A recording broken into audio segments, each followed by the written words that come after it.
الله من الشيطان الرجيم. بسم الله الرحمن الرحيم.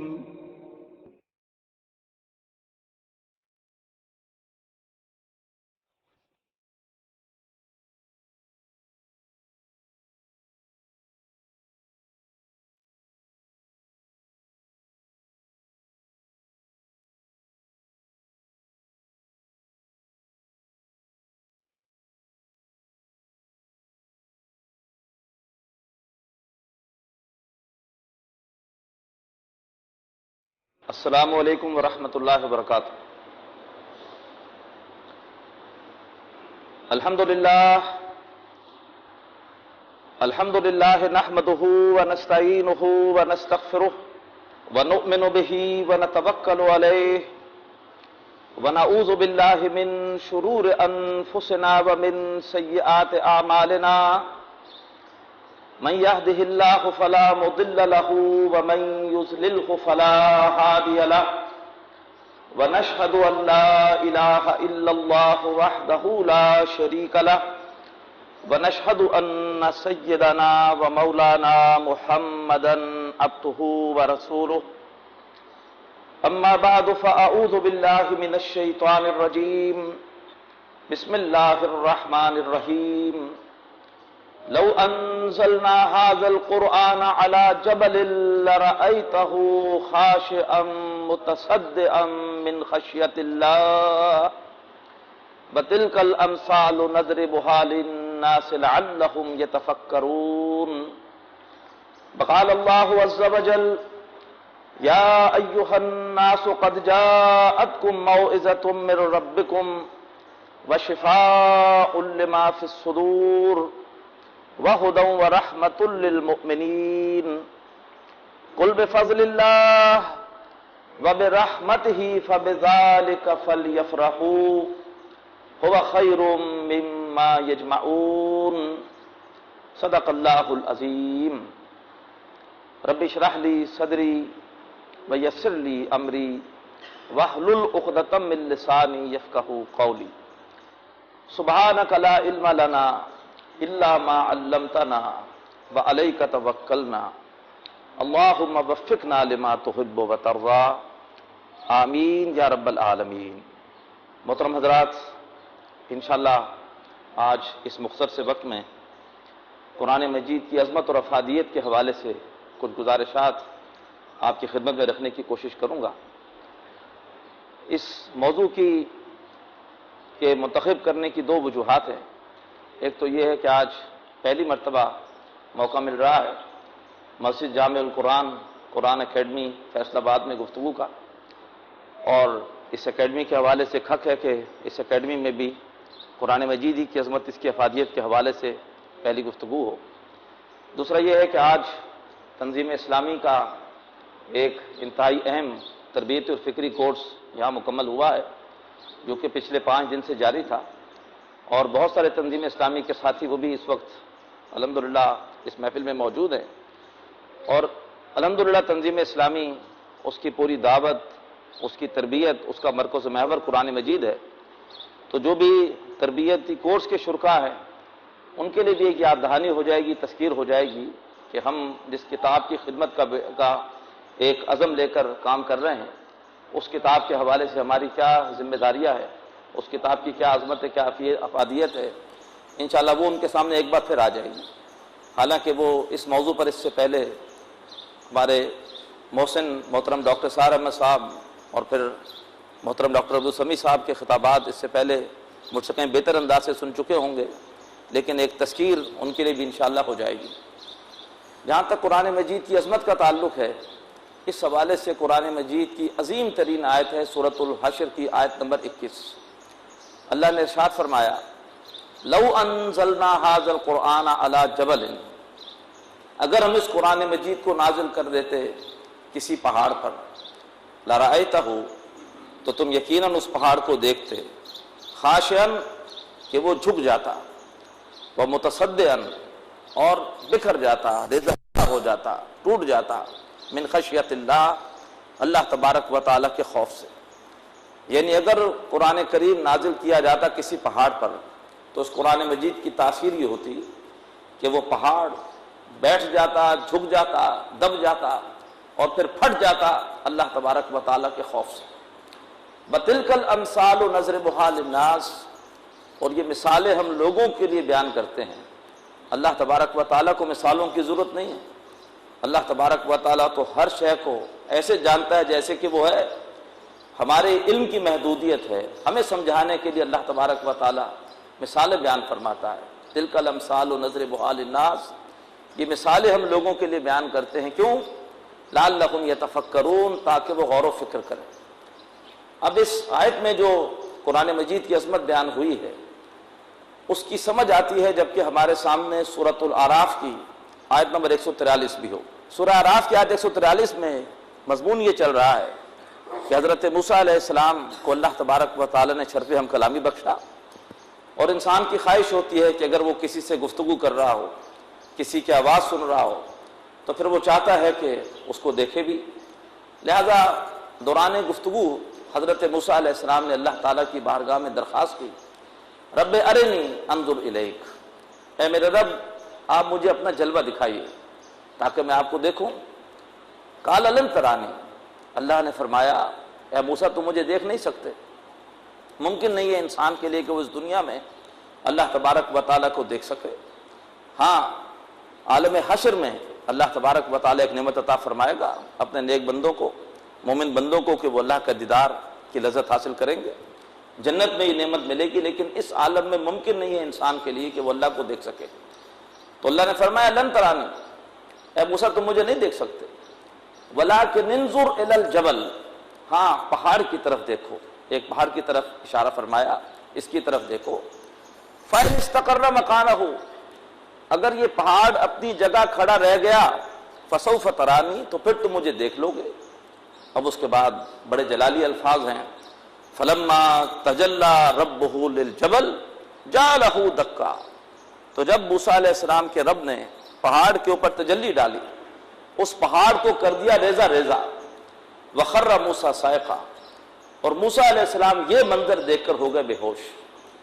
گویا جو تاثیر اللہ تبارک و تعالیٰ کی تجلی کی پہاڑ پر پڑی، وہی تاثیر اللہ تعالیٰ کہہ رہے ہیں کہ اس قرآن کی بھی ہے۔ اگر اس قرآن کو بھی اللہ تعالیٰ نازل فرما دیتے کسی پہاڑ پر تو وہ پہاڑ بھی اسی طرح سے ریزہ ریزہ ہو جاتا۔ لہٰذا یہ ہے اس اللہ تعالیٰ کے کلام کی عظمت۔ اس حوالے سے ہمارے لیے عملی رہنمائی کیا ہے؟ عملی رہنمائی یہ ہے کہ اللہ تبارک و تعالیٰ کی قربت کا حصول یہ ہمارا نصب العین، یہ ہماری زندگی کا مقصد ہونا چاہیے کہ اللہ تعالیٰ کی ہمیں قربت حاصل ہو جائے، اللہ ہم سے راضی ہو جائے، خوش ہو جائے۔ لیکن اس کا پیمانہ کیا ہے؟ مجھے کیسے اندازہ ہو کہ میری اللہ سے قربت بڑھ رہی ہے کہ نہیں بڑھ رہی ہے؟ اس کا پیمانہ یہ ہے کہ اگر اللہ تبارک و تعالیٰ کی قربت حاصل کرنی ہے تو قرآن مجید کی قربت حاصل کرو۔ جتنا زیادہ تمہارا تعلق قرآن مجید سے مضبوط ہوگا اتنا گویا تمہارا اللہ سے تعلق بھی بڑھتا چلا جا رہا ہے۔ اللہ نے فرمایا سورہ آل عمران کی آیت 101 میں کہ وَمَن يَعْتَصِم بِاللَّهِ فَقَدْ هُدِيَ إِلَىٰ صِرَاطٍ مُسْتَقِيمٍ، جو کوئی بھی اللہ کے ساتھ چمٹ گیا اس کو تو ہدایت دے دی گئی سیدھے راستے کی۔ اب اللہ کے ساتھ کیسے چمٹیں؟ اللہ کو تو ہم دیکھ نہیں سکتے، ہم اس قابل نہیں ہیں کہ اللہ کو دیکھ سکیں۔ تو پھر ایک آیت چھوڑ کر آیت 101 میں تو یہ مضمون ہے، اور آیت 103 میں فرمایا وَاعْتَصِمُوا بِحَبْلِ اللَّهِ، چمٹ جاؤ اللہ کی رسی کے ساتھ۔ اور اللہ کی رسی کیا ہے؟ قرآن مجید کی کسی بھی بات کو سمجھنا ہو تو اس کے لیے ہمارے پاس اولین اس کے لیے تشریح ہم کہاں سے لیں گے، تفسیر کہاں سے کریں گے؟ اللہ کے رسول کے ارشادات سے صلی اللہ علیہ وسلم۔ آپ نے فرمایا قرآن مجید کے بارے میں کہ هو حبل اللہ المتین، یہ قرآن مجید اللہ تبارک و تعالیٰ کی مضبوط رسی ہے۔ تو گویا اللہ کے ساتھ چمٹنا ہے تو اللہ کی کتاب قرآن پاک کے ساتھ چمٹو۔ ایک حدیث میں بھی اس مضمون کی وضاحت آئی کہ اگر اللہ کے ساتھ اپنا تعلق مضبوط کرنا ہے تو قرآن کے ساتھ تعلق مضبوط کرو۔ ابو داؤد کی روایت ہے، آپ نے فرمایا کہ کچھ لوگ خاص اللہ والے ہوتے ہیں، اور فرمایا کہ قرآن والے ہی اللہ والے ہوتے ہیں۔ جو لوگ قرآن مجید سے محبت کرتے ہیں، قرآن مجید کو پڑھتے پڑھاتے ہیں، اس کو سمجھتے ہیں، اس کی تعلیمات کو دوسروں تک پہنچاتے ہیں، وہ جو قرآن والے ہیں وہی اصل میں اللہ والے ہیں۔ تو اللہ تبارک و تعالی ہم سب کو اپنی کتاب سے محبت کرنے، اس کو پڑھنے، اس کو سمجھنے، اس کی دعوت کو دوسروں تک پہنچانے، اس کے احکامات پر عمل کرنے اور اس کے اجتماعی احکامات کے نفاذ کے لیے جد و جہد کرنے کی توفیق عطا فرمائے۔ قرآن مجید کی خدمت کے حوالے سے ہمیں کیا کیا کرنا چاہیے؟ محترم ڈاکٹر سحر احمد صاحب کی بڑی مارکت العارہ کتاب ہے مسلمانوں پر قرآن مجید کے حقوق۔ ہمیں سے جن ساتھیوں نے اس کا مطالعہ نہیں کیا انہیں ضرور کرنا چاہیے۔ قرآن مجید کے حقوق ادا کریں گے اور جتنا اس میں آگے بڑھیں گے اتنی ہی انشاءاللہ ہمیں اللہ سبحانہ و تعالیٰ کی قربت حاصل ہوگی۔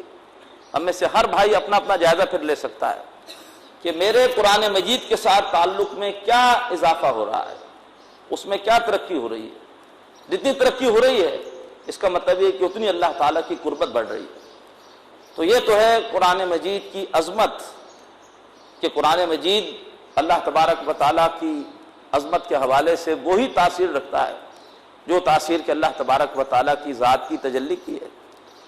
علامہ اقبال 1905 تک تو عام قسم کے شاعر تھے، 1905 سے لے کے 1908 تک یورپ میں رہے اور وہاں جا کر ان کی قلب ماہیت ہوئی۔ خود اقبال کہتا ہے کہ مسلمان کو مسلمان کر دیا طوفان مغرب نے، اور اس کے بعد 1908 میں جب واپس آئے ہیں اور اس کے بعد 1938 تک کا اقبال بلا شبہ ترجمان القرآن ہے۔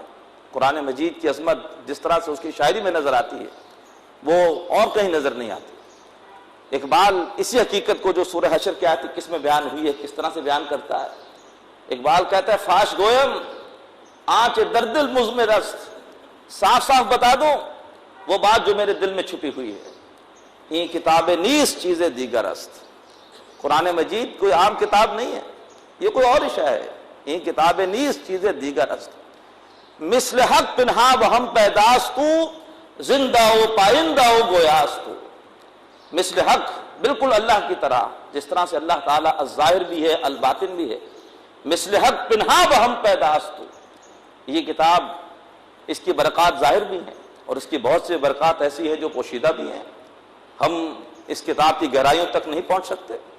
اور زندہ و پائندہ و گویاستو، یہ کتاب زندہ ہے، زندہ جاوید ہے اور کلام کرتی ہے اسی طرح سے جیسے کہ کوئی زندہ شے کو کلام کرتی ہے۔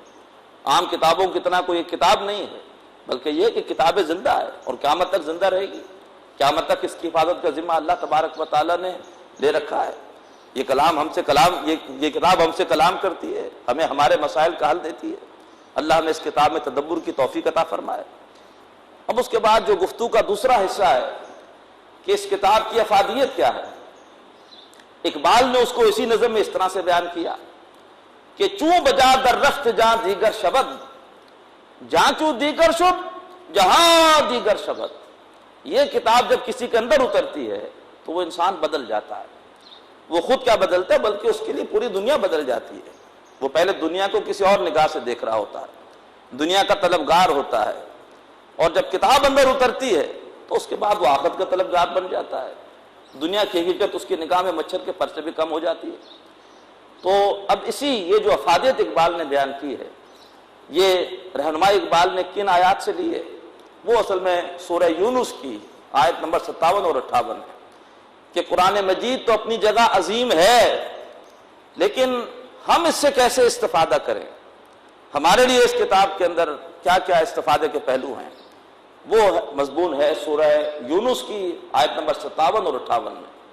فرمایا یا ایھا الناس، اے لوگو، قد جاءتکم موعظۃ من ربکم، تمہارے پاس تمہارے رب کی طرف سے دلوں کو نرم کرنے والی، دلوں کی سختیوں کو دور کرنے والی نصیحت آ چکی ہے۔ وشفاء لما فی الصدور، اور وہ نعمت آ چکی ہے جو ان بیماریوں کا علاج ہے جو سینوں میں ہوتی ہیں، باطنی بیماریوں کا علاج ہے، تمہارے تزکیے کا ذریعہ ہے۔ وہدن، اور جو رہنمائی ہے، ہدایت ہے، کیا کرنا ہے کیا نہیں کرنا اللہ کو راضی کرنے کے لیے، یہ ہدایت اس کتاب کی صورت میں آ چکی ہے۔ ورحمۃ للمؤمنین، اور یہ کتاب مومنوں کے حق میں رحمت ہے۔ قل بفضل اللہ، اے نبی فرما دیجئے صلی اللہ علیہ وسلم، یہ کتاب اللہ تبارک و تعالیٰ کے فضل کا مظہر ہے۔ وبرحمتہ، اور یہ اللہ تبارک و تعالیٰ کی رحمت کی ایک شان ہے۔ فَبِذَلِكَ فَلْيَفْرَحُوا، بس لوگوں کو چاہیے کہ وہ اس قرآن مجید کے ملنے پر خوشیاں منائیں، اترائیں۔ وَخَيْرٌ مِّمَّا يَجْمَعُونَ، یہ قرآن کہیں بہتر ہے اس مال و دولت سے جو لوگ دنیا میں جمع کر رہے ہیں۔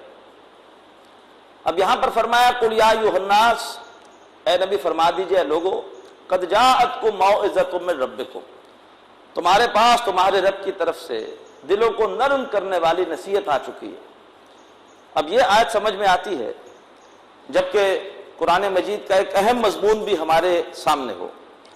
اللہ نے قرآن مجید میں 4 مقامات پر نبی پاک صلی اللہ علیہ وسلم کا ایک اساسی طریقہ کار بیان کیا ہے کہ کس طریقے پر آپ نے وہ جماعت تیار کی، وہ حزب اللہ تیار کی، وہ حزب اللہ فراہم کی کہ جس نے اللہ کی راہ میں مال اور جان کی قربانیاں دے کر دنیا سے ظالمانہ نظام کو ختم کیا اور اللہ تبارک و تعالیٰ کا عادلانہ نظام خلافت اس کو قائم کیا۔ اللہ کے رسول نے یہ جماعت فراہم کی، اس کے لیے آپ نے 4 کام کیا، آپ کے 4 وظائف سے۔ یتلو علیہم آیاتہ، آپ لوگوں پر اللہ کی آیتیں پڑھتے تھے، ویزکیہم، اور لوگوں کا تزکیہ کرتے تھے، ویعلمہم الکتاب، انہیں اسی کتاب کے ذریعے سے احکامات شریعت سکھاتے تھے، اور والحکمہ، اور اس کے بعد انہیں احکامات کی بھی حکمت، ایمانی حقائق کی بھی حکمت سکھاتے تھے۔ وَإِن كَانُوا مِن قَبْلُ لَفِي ضَلَالٍ مُبِينٍ، اس سے پہلے وہ لوگ کھلی گمراہی میں تھے۔ اب یہ اگر دونوں آیتیں ہمارے سامنے ہوں، یعنی یہ جو آیت میں نے بھی آپ کو سنائی ہے، یہ سورہ جمعہ کی آیت نمبر 2 میں بھی مضمون ہے، سورہ آل عمران کی آیت 164 کا بھی یہ مضمون ہے، سورۃ البقرہ میں آیت 129 اور پھر آیت 151، 4 مرتبہ یہ مضمون آیا ہے قرآن مجید میں۔ سب سے پہلے اللہ کے رسول کی شان یہ ہے کہ یتلو علیہم آیاتہ، معاشرہ بگڑا ہوا تھا، غفلت کی گھٹا ٹوپ اندھیروں میں تھا، اللہ کے رسول نے لوگوں پر اللہ تبارک و تعالیٰ کی آیات کی تلاوت کی۔ کیوں؟ اس لیے کہ اللہ کی آیات موعظۃ تھیں، یا ایھا الناس قد جاءکم موعظہ، یہ وہ آیتیں تھیں قرآن کریم کی جو غفلت سے نکالنے والی تھیں، دلوں کے اوپر سے زنگ کے پردوں کو ہٹانے والی تھی، دلوں کے اوپر سے غفلت کے پردے ہٹانے والی تھی۔ اللہ نے خود فرمایا اس قرآن مجید کی اس تاثیر کو کہ یہ قرآن یہ دلوں کو نرم کرنے والا ہے۔ سورہ زمر میں 3 رکوع میں ارشاد باری تعالیٰ ہے، بڑے پیارے الفاظ ہے، اللہ نزل احسن الحدیث، اللہ تعالیٰ نے نازل کی ہے بڑی بہترین بات، بڑی پیاری بات، بڑا پیارا کلام، کتابا متشابہا مثانی، ایک ایسی کتاب ہے کہ جس کے مضامین ملتے جلتے بھی ہیں اور بار بار دہرائے بھی جاتے ہیں، بار بار پلٹ پلٹ کر پھر وہ مضامین آتے ہیں۔ تقشعر منہ جلود الذین یخشون ربہم، اس کتاب کی وجہ سے رونگٹے کھڑے ہو جاتے ہیں ان لوگوں کے جو واقعی اپنے رب سے ڈرنے والے ہیں، جس کے اندر واقعتاً خوف خدا ہے۔ جب اس کے سامنے قرآن مجید کی آیات تلاوت ہوتی ہیں تو اس کے اوپر لرزہ طاری ہو جاتا ہے اور اس کے رونگٹے کھڑے ہو جاتے ہیں۔ ثم تلین جلودہم وقلوبہم الی ذکر اللہ، اور پھر ان کے جسم بھی اور ان کے دل بھی نرم پڑ جاتے ہیں، مائل ہو جاتے ہیں اللہ تبارک و تعالیٰ کے ذکر کے لیے، اللہ کی یاد کے لیے۔ تو اللہ کے رسول نے صلی اللہ علیہ وسلم اس معاشرے میں جو بگڑا ہوا تھا اور لوگ بالکل غافل تھے اللہ کے دین سے، اللہ کے احکامات سے، اللہ تبارک و تعالیٰ کے صحیح تصور سے، اللہ کی معرفت سے، آپ نے قرآن مجید کی آیات کی تلاوت کے ذریعے سے ان کو متوجہ کیا۔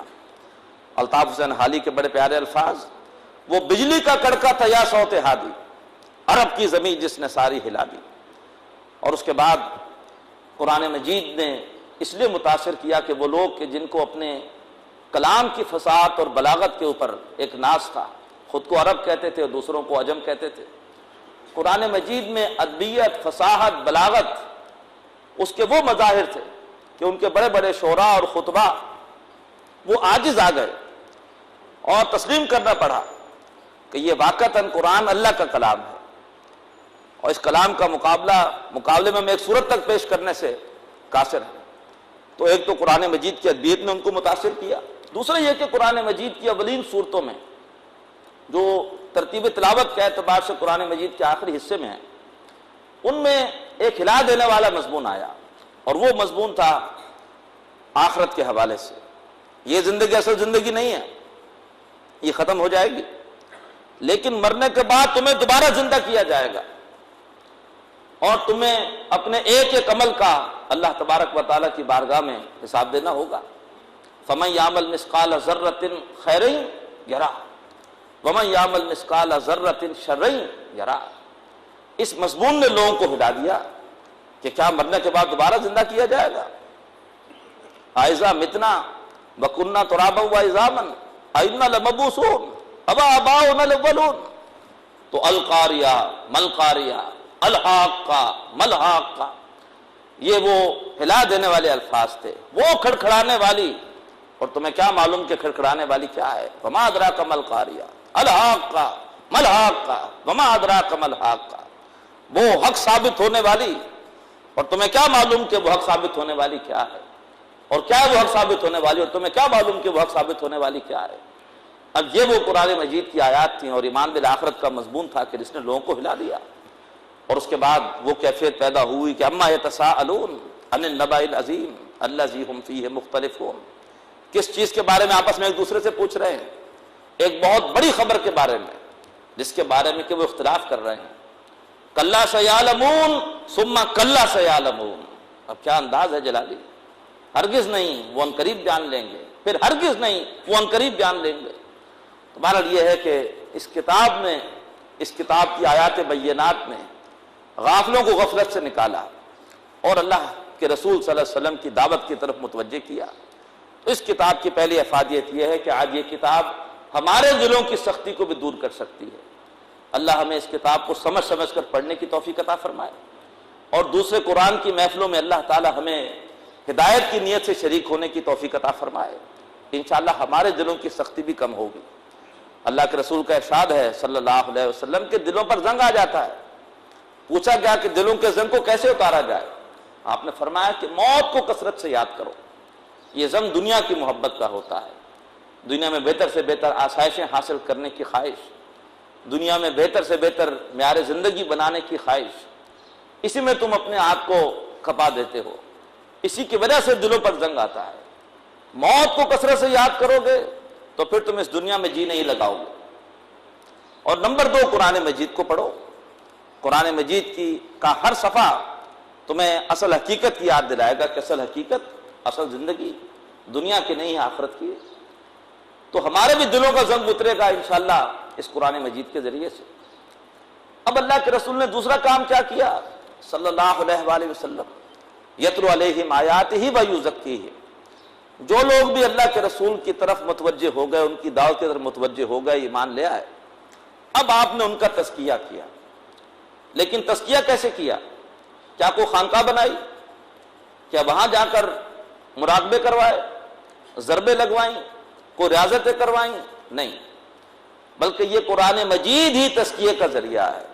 لہذا سورہ یونس کی آیت جو اس وقت ہم پڑھ رہے ہیں، اس میں قرآن پاک کی پہلی شان تو ہے کہ موعظۃ من ربکم، دوسری شان یہ وشفاء لما فی الصدور، یہ قرآن مجید ہی ان بیماریوں کا علاج ہے، ان کی شفا ہے جو سینوں میں ہوتی ہیں۔ اور تزکیے کا موضوع یہ ہوتا ہے، ایک ہوتی ہے ظاہری بیماریاں، ان کے علاج کے لیے ہم ڈاکٹرز کے پاس جاتے ہیں، اور ایک ہمارے اندر باطنی بیماریاں بھی ہیں، اور ایک حدیث میں آتا ہے کہ تمام باطنی بیماریوں کی جڑ دنیا کی محبت ہے۔ تکبر پیدا ہو جاتا ہے، یہ ایک باطنی بیماری ہے۔ کیوں پیدا ہوتا ہے؟ کوئی دنیا کی نعمت مجھے مل گئی اور میں اسے بہت بڑا سمجھ رہا ہوں، اور جن کے پاس وہ نہیں ہے ان کو میں حقیر سمجھ رہا ہوں۔ اپنے آپ کو بڑا سمجھنا، دوسروں کو گھٹیا سمجھنا تکبر ہے۔ دوسرے سے حسد کیوں پیدا ہوتا ہے؟ اس کے پاس کوئی دنیا کی نعمت ہے اور میں جل رہا ہوں، اس کو یہ کیوں مل گئی، اور خواہش رکھتا ہوں کہ اس سے نعمت چھن جائے۔ اسی طریقے پر بغض ہو، کینہ ہو، پیسے کی خواہش ہو، اقتدار کی خواہش ہو، خود کو نمایاں کرنے کی خواہش ہو، یہ سارے کے سارے دنیا کی محبت کے مظاہر ہیں۔ اور قرآن مجید ہمیں تقریباً ہر صفحے پر اس حقیقت سے آگاہ کرتا ہے کہ یہ دنیا یہ کمتر ہے، اور یہ دنیا عارضی ہے۔ اصل زندگی آخرت کی زندگی ہے۔ بے وقوف ہیں، احمق ہیں، نادان ہیں جو کہ دنیا کو مطلوب المقصود بناتے ہیں۔ الفاظ آتے ہیں قرآن مجید میں کہ وَمَا الْحَيَاةُ الدُّنْيَا إِلَّا مَتَاعُ الْغُرُورِ، یہ دنیا کی زندگی نہیں ہے مگر ایک دھوکے کا سامان۔ یا ایھا الناس ان وعد اللہ حق فلا تغرنکم الحیات الدنیا، اے لوگو اللہ کا وعدہ سچا ہے، مرنے کے بعد دوبارہ زندہ ہوگے، حساب کتاب دینا ہوگا اپنے ایک ایک اپنے ایک عمل کا، اور اس کے بعد اچھا عمل ہے تو جنت، ہمیشہ ہمیش کی جنت، اور برا عمل ہے تو ہمیشہ ہمیش کی جہنم۔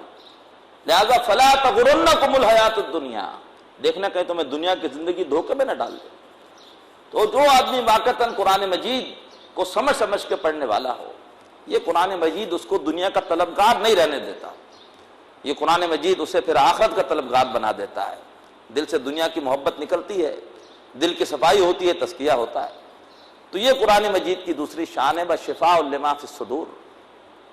پھر قرآن پاک کی تیسری شان کیا ہے؟ وہ ہے وہدن۔ اب یہ قرآن مجید ہدایت بنتا ہے۔ اللہ کے رسول کی تیسری شان کیا ہے؟ یتلو علیہم آیاتہ ویزکیہم ویعلمہم الکتاب۔ آپ لوگوں کو اللہ کی آیتیں سناتے ہیں، آپ ان کا تزکیہ کرتے ہیں، ان کے باطن کو دنیا کی محبت سے صاف کرتے ہیں، ان کے باطن میں اللہ کی محبت اور آخرت کی فکر ڈالتے ہیں، اور پھر فرمایا آپ ان کو احکامات سکھاتے ہیں۔ تو اللہ کے رسول کی تیسری شان کہ آپ انہیں احکامات سکھاتے ہیں۔ قرآن مجید کی تیسری افادیت کا پہلو ہدن، کہ یہ قرآن پاک ہدایت ہے۔ اب اس قرآن مجید میں ہمارے لیے ہدایت اور رہنمائی ہے کہ کیا کرنا اور کیا نہیں کرنا۔ جب اللہ کے رسول صلی اللہ علیہ وسلم نے مکی دور میں اللہ کے کلام کی تلاوت کے ذریعے سے لوگوں کو متوجہ کیا اور یہی کلام سنا سنا کر ان کا تزکیہ کیا، ان کو حکم دیا رات کو اٹھو تہجد میں اور ٹھہر ٹھہر کر قرآن مجید پڑھو، اس قرآن مجید کو اپنے اندر ہیمر کرو۔ اس سے ان کے دلوں کا تزکیہ ہوا، وہ آخرت کے طلبگار بن گئے، اللہ تبارک و تعالیٰ سے محبت کرنے والے بن گئے۔ اب انہوں نے خود پوچھنا شروع کیا کہ ہم اللہ تبارک و تعالیٰ کو راضی کرنے کے لیے کیا کریں، آخرت کی تیاری کے لیے کیا کریں۔ اب آپ دیکھیں گے کہ مدنی دور میں پھر احکامات آنا شروع ہوئے، ہدایت گائیڈنس آنا شروع ہوئی، عملی گائیڈنس۔ وہ پوچھتے ہیں یسألونک عن الخمر والمیسر، وہ پوچھتے ہیں کہ ہم یہ شراب اور جوئے کے بارے میں جائز ہیں، حلال ہے کہ حرام ہے۔ یسألونک ماذا ینفقون، وہ پوچھتے ہیں کہ وہ اللہ کی راہ میں کیا خرچ کرے۔ یسألونک عن الیتامی، وہ پوچھتے ہیں یتیموں کے کیا حقوق ہے۔ اب اس کے بعد ان کے سوالات کے جوابات آنا شروع ہوئے۔ تو یہ فطری طریقہ ہے اللہ کے رسول کی تربیت کا۔ اگر آپ آج اپنے بچے کو کہیں کہ بیٹا کل سے 5 وقت کی نمازیں پڑھو، اور اگر اس کی ذہن سازی نہیں ہوئی تو وہ ممکن ہے آپ کے دوا میں تو آج پڑھنا شروع کر دے، لیکن جب آپ گھر پہ نہیں ہوں گے تو نہیں پڑھے گا، اور یا آپ کے دنیا سے جانے کے بعد نہیں پڑھے گا، اس لیے کہ اس کی تربیت نہیں ہوئی۔ لیکن اگر اللہ کے رسول صلی اللہ علیہ وسلم کے طریقے کے مطابق کوشش کی جائے کہ پہلے بچے کی ذہن سازی ہو، اللہ کے رسول نے آیات کے ذریعے سے متوجہ کیا اللہ کے بندوں کو، اور جو متوجہ ہو گئے آپ نے پھر اسی قرآن مجید کے ذریعے سے ان کی فکر، ان کی سوچ، ان کی ویلیوز، ان کے اقدار کو بدلا۔ اب اس کے بعد آپ نے پھر ان کو احکامات سکھائے، اب قرآن مجید ان کے لیے ہدایت بنا ہے۔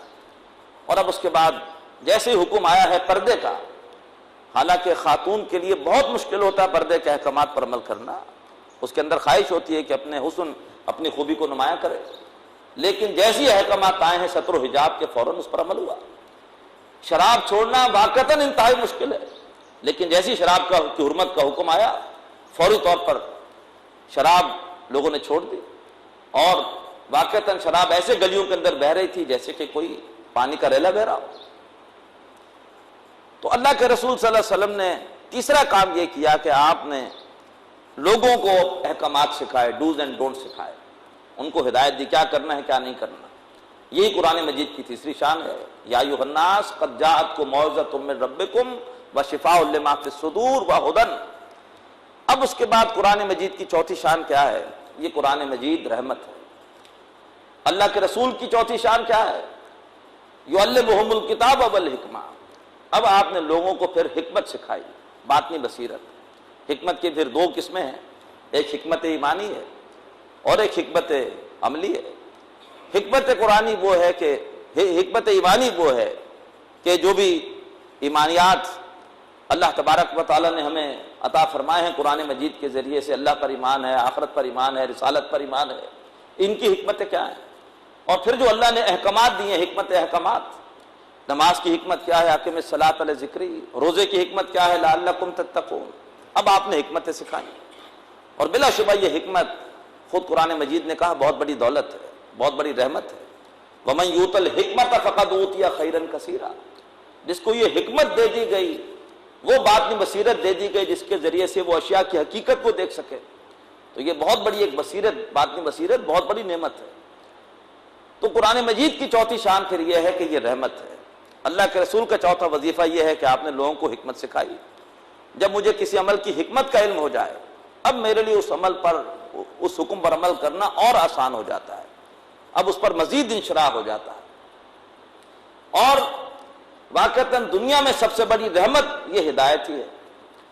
اگر میری زندگی فرض کیجئے کہ طویل ہے تو یہ زندگی ایک رحمت ہے، بشرطے کہ یہ زندگی ہدایت کے ساتھ ہو، زندگی کے شب روز اللہ کے احکامات کے مطابق بسر ہوئے ہوں۔ قیامت کے دن اللہ پہلا سوال یہ پوچھے گا زندگی کن کاموں میں لگائی؟ اگر ہدایت ہے تو اللہ تبارک و تعالیٰ کی بارگاہ میں انسان عرض کر سکے گا اِنَّ صَلَاتِي وَنُسُكِي وَمَحْيَايَ وَمَمَاتِي لِلَّهِ رَبِّ الْعَالَمِينَ، بے شک اللہ میری نماز، میری قربانی، میرا جینا مرنا آپ کے لیے تھا۔ لیکن خدا نہ خواستہ زندگی طویل ہے لیکن ہے غفلت والی، تو جتنی لمبی زندگی ہوگی اتنے زیادہ حساب کتاب وہاں پر مشکل ہو جائے گا۔ روپیہ پیسہ اللہ کی نعمت ہے، لیکن کب نعمت ہے؟ جبکہ اس کے ساتھ ہدایت بھی ہو، آدمی نے جائز ذرائع سے وہ پیسہ حاصل کیا ہو اور اللہ کی خوشنودی والے کاموں میں اور جائز کاموں میں لگایا ہو۔ تو یہ ہدایت اگر مل گئی تو اس کے بعد سمجھیے کہ بہت بڑی رحمت مل گئی۔ تو یہ قرآن مجید کی چار شانیں ہیں۔ یا ایھا الناس قد جاءتکم موعظۃ من ربکم، اے لوگو تمہارے پاس تمہارے رب کی طرف سے تمہارے دلوں کی سختی کو دور کرنے والی نعمت آ گئی ہے۔ وشفاء لما فی الصدور، اور یہ قرآن مجید ان بیماریوں کا علاج ہے جو سینوں میں ہوتی ہیں، باطنی بیماریوں کی شفا اس کتاب میں ہے۔ نمبر 3 وہدن، یہ کتاب ہدایت ہے، اس میں رہنمائی ہے کیا کرنا ہے کیا نہیں کرنا۔ برحمۃ للمؤمنین، اور یہ مومنوں کے حق میں سب سے بڑی رحمت ہے۔ اب اس کے بعد اگلی آیت میں فرمایا قل بفضل اللہ، اے نبی کہیے کہ یہ قرآن مجید اللہ تبارک و تعالیٰ کے فضل کا مظہر ہے، اللہ تبارک و تعالیٰ کی بہت بڑی نعمت ہے۔ جن کو بھی اللہ نے قرآن مجید کے ساتھ کو تعلق دیا ہے وہ جانتے ہیں کہ اللہ نے کتنا بڑا احسان کیا ہے اپنا یہ کلام ہمیں عطا فرما کر۔ قل بفضل اللہ وبرحمتہ، اے نبی فرمائیے کہ قرآن اللہ کے فضل کا مظہر ہے، اس کی رحمت کا مظہر ہے۔ فبذلک فلیفرحوا، بس ان کو چاہیے کہ اس قرآن کے ملنے پر اترائیں۔ حالانکہ اللہ نے خود قرآن مجید میں اترانے سے منع کیا ہے۔ سورہ قصص میں آتا ہے قارون کے واقعے میں کہ لا تفرح ان اللہ لا يحب الفرحین، اے قارون مت اتراؤ، اللہ تعالیٰ اترانے والوں کو پسند نہیں کرتا۔ لیکن قرآن اللہ تبارک و تعالیٰ کی وہ نعمت ہے کہ اللہ نے فرمایا کہ جس کو بھی یہ قرآن کی نعمت مل گئی اس کو چاہیے کہ وہ اس پر اترائے۔ فبذلک فلیفرحوا، ان کو چاہیے کہ اس قرآن کے ملنے پر اترائے۔ قرآن کے ملنے سے مراد کیا ہے؟ اللہ تبارک و تعالیٰ نے قرآن مجید کو پڑھنے کی توفیق دے رکھی ہے، اس کتاب کو سمجھنے کی توفیق دے رکھی ہے، اس کتاب کی تعلیمات کو پھر دوسروں تک پہنچانے کی توفیق دے رکھی ہے، اور اس کتاب کے احکامات پر عمل کی توفیق دے رکھی ہے۔ جو واقعتاً اہل قرآن ہے، جس کو اللہ نے قرآن مجید کے حوالے سے یہ تمام نعمتیں عطا کر رکھی ہیں، جو قرآن مجید کے حقوق ادا کر رہا ہے، اللہ تبارک و تعالیٰ کہتے ہیں اگر وہ اس نعمت پر اتراتا ہے تو اس کو اترانے کا حق ہے۔ فبذلک فلیفرحوا، ان کو چاہیے کہ وہ اس قرآن کے ملنے پر اترائیں، خوشیاں منائیں۔ اب آخری بات عرض کر رہا ہوں، ھو خیر مما یجمعون، یہ قرآن مجید بہتر ہے اس مال سے جو لوگ جمع کرتے ہیں۔ باصلاحیت آدمی دنیا میں 2 دولتیں جمع کر سکتا ہے، وہ چاہے تو دنیا میں اپنا وقت لگائے، اپنے کاروبار کو بہت اونچی سطح پر لے جائے اور اس کے ذریعے سے جائیدادیں بنا لے، اپنا بینک بیلنس بنا لے، اور دنیا کی اکثریت اس طرف لگی ہوئی ہے۔ اسی طریقے پر اگر وہ نوکری پیشہ ہے تو اپنا اعلیٰ سے اعلیٰ کیریئر بنا سکتا ہے اور بڑے پروموشن حاصل کر سکتا ہے، کوئی اعلیٰ منصب حاصل کر سکتا ہے، باصلاحیت آدمی ہے، دنیا میں بہت آگے جا سکتا ہے۔ اور وہی باصلاحیت آدمی اگر اپنی صلاحیت، اپنی توانائیاں قرآن کے لیے لگائے گا، قرآن مجید کو سیکھے گا، اس کے سامنے اللہ کے رسول کا یہ ارشاد ہے کہ خیرکم من تعلم القرآن وعلمہ، تم میں سے بہترین لوگ وہ ہیں جو قرآن مجید کو سیکھیں اور اس کے بعد اس کو دوسروں کو سکھائیں۔ اگر اس کے سامنے یہ اللہ کے رسول کا ارشاد ہے، اسے اس ارشاد کے اوپر یقین ہے، تو وہ بھی ایک کمائی کر رہا ہے۔ ممکن ہے اس کی کمائی مادی صورت میں نظر نہ آئے، لیکن یہ ہے کہ کمائی دونوں کی ہو رہی ہے، ایک قرآن کی خدمت کرنے والے کی بھی ہو رہی ہے اور ایک کمائی ایک دنیا دار کی بھی ہو رہی ہے۔ فرمایا کہ یہ قرآن مجید والی کمائی کہیں بہتر ہے اس کمائی سے جو لوگ کرتے ہیں۔ اقبال نے اس حقیقت کو بھی ذرا طنزیہ انداز سے سمجھایا ہے اپنی معرکۃ العریٰ نظم ابلیس کی مجلس شورا میں کہ جانتا ہوں میں یہ امت حامل قرآن نہیں ہے، وہی سرمایہ داری بندہ مومن کا دین۔ یہ امت قرآن مجید کی خدمت کے لیے اس وقت اپنی توانائی، اپنی صلاحیتیں نہیں لگا رہی، انہوں نے بھی سرمایہ داری شروع کر رکھی ہے، یہ بھی اس دنیا کی کہ بال و دولت ہی کے عاشق ہے۔ اللہ تبارک و تعالیٰ میں اس محرومی سے محفوظ فرمائے۔ اب شاید آپ کو عملی طور پر بات سمجھ میں آئے گی، جو بھی ہمارے استاد ہیں، ہمارے محسن ہیں ڈاکٹر سار احمد صاحب، 1954 میں کنگ ایڈورڈ کالج سے MBBS کیا تھا، اور اگر وہ میڈیکل پریکٹس کرتے رہتے تو معروف ڈاکٹر بن جاتے، بڑے باصلاحیت تھے، اور اوپر اسپیشلائزیشن کرتے، اور اس سے ہوتا کیا، جیسے دوسرے بڑے بڑے ڈاکٹرز ہیں تو وہ بھی کوئی اپنے بنگلے بنا لیتے، کوئی بینک بیلنس بنا لیتے، کوئی جائیدادیں ان کی بھی بن جاتی، ایک کمائی ان کی ہو جاتی۔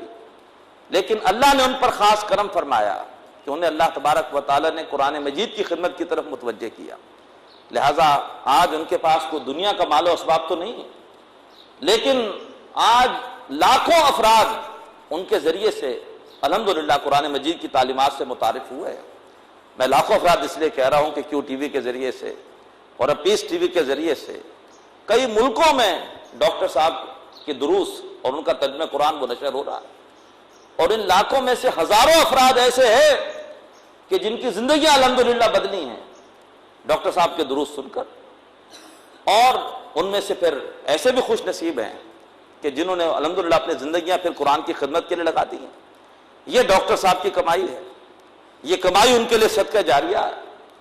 78 برس ان کی عمر تقریباً ہو چکی ہے، شمسی اعتبار سے، قمری اعتبار سے 80 برس کے ہیں، کسی کو بھی بلاوا آ سکتا ہے، لیکن بہت بڑا یوں سمجھیے کہ سرمایہ لے کر دنیا سے جا رہے ہیں۔ اللہ تعالیٰ کرے کہ جو بھی ان کے شاگرد ہیں اور جن تک ان کے ذریعے سے قرآن کا پیغام پہنچا ہے، جب تک وہ خلوص سے قرآن پر عمل کرتے رہیں گے، قرآن کی خدمت کرتے رہیں گے، ڈاکٹر صاحب کو اس کا اجر ملے گا۔ اللہ تبارک و تعالیٰ ہمیں بھی ایسا بننے کی توفیق عطا فرمائے۔ خاص طور پر جو تنظیم اسلامی کے میرے یہاں پر ساتھی ہیں، ان سے میری درخواست ہے کہ ان کو چاہیے، اللہ کا شکر ہے کہ اللہ تعالیٰ نے ہمیں بڑی بڑی اکیڈمیاں دے دی ہیں، اب ان اکیڈمیوں کے اندر جو ان کا اصل مقصد ہے قرآن مجید کی خدمت، اس کے لیے ہمیں بھی اس طرح سے اصل اپنا مقصد بنانا ہوگا اللہ کی کتاب کی خدمت کو۔ دنیا میں جو بھی بڑی بڑی تحریکیں اس وقت آپ کو نظر آتی ہیں علمی، ان کے پیچھے لوگوں کی قربانیاں ہیں۔ علماء اکرام نے واقعتاً درویشی اختیار کی اور دنیا کی جو بھی آسائشیں ہیں ان کو بالکل چھوڑ کر، کوئی کس جگہ بیٹھا، کوئی کس جگہ بیٹھا آ کر، اور آج جہاں وہ آ کر بیٹھے تھے وہاں پر آج بڑے بڑے دارالعلوم ہیں، یہ آج ان کے ہزاروں ان کے شاگرد ہیں، لیکن یہ ہوا کیسے ہے؟ یہ اصل میں ان کی قربانیوں سے ہوا ہے۔ اسی طریقے پر اللہ تبارک و تعالی ہمیں بھی یہ توفیق عطا فرمائے کہ ہمارے سامنے یہ بات ہو کہ خیرکم من تعلم القرآن وعلمہ، تم میں سے بہترین لوگ وہ ہیں جو قرآن مجید کو سیکھیں اور اس کے بعد اس کو سکھائیں۔ اللہ تبارک و تعالی ہم سب کو اپنے کتاب کی خدمت کے لیے قبول فرمائے۔ اقول قولی ھذا واستغفر اللہ لی ولکم ولسائر المسلمین والمسلمات۔ اعوذ باللہ من الشیطان الرجیم، بسم اللہ الرحمن الرحیم۔